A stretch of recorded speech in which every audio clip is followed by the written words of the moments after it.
What if I tell you you can crack thousands of passwords in seconds without sending a single request to the target?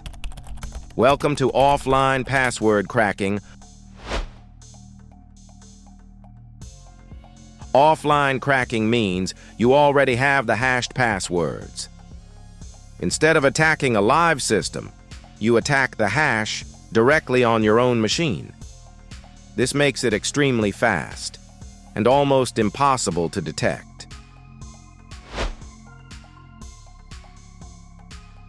Hashes usually come from database leaks, misconfigured backups, or vulnerabilities like SQL injection.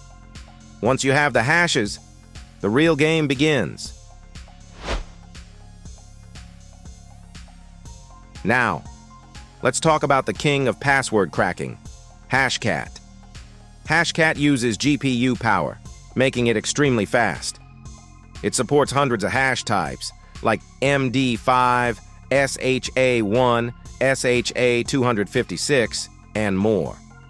You can install it by typing sudo apt install hashcat.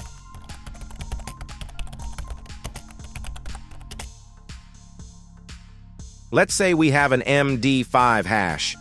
For this test, I'll generate an MD5 hash and save it into a text file using Nano.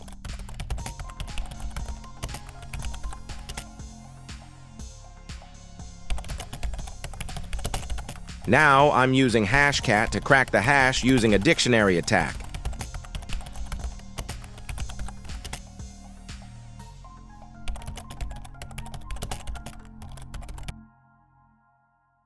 -M0 specifies the hash type, which is MD5.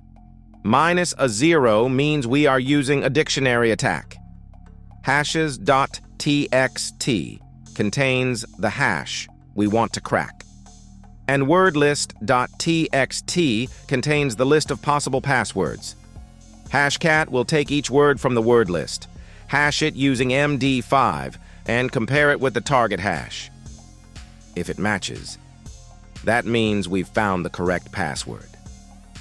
As you can see, within a few seconds, Hashcat successfully cracked the hash and revealed the password, hacked124.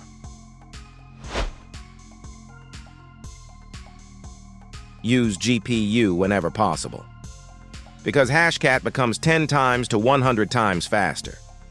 Hashcat also supports advanced attacks, like mask attack, rule-based attack, and hybrid attack. We'll touch more on this in the final part.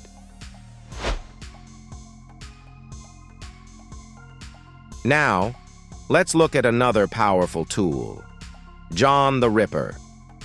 This tool is widely used for password auditing and hash cracking. You can install the jumbo version by running sudo snap install John-the Ripper.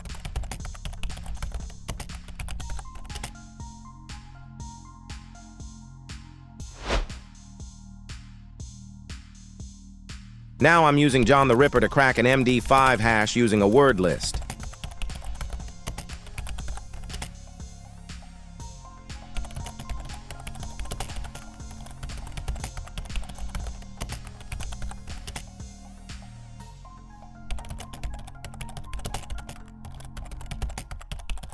--format equals raw -MD5 This specifies the hash type.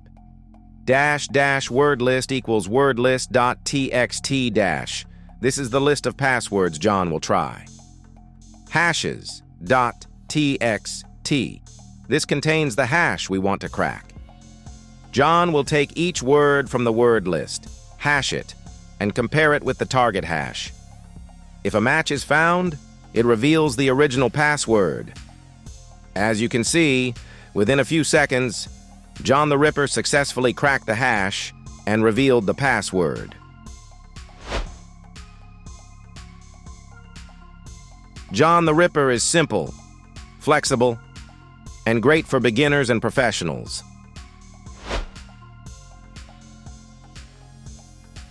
Hashcat is faster, especially with GPU. John the Ripper is easier to use, and very reliable. Most professionals use both, depending on the situation.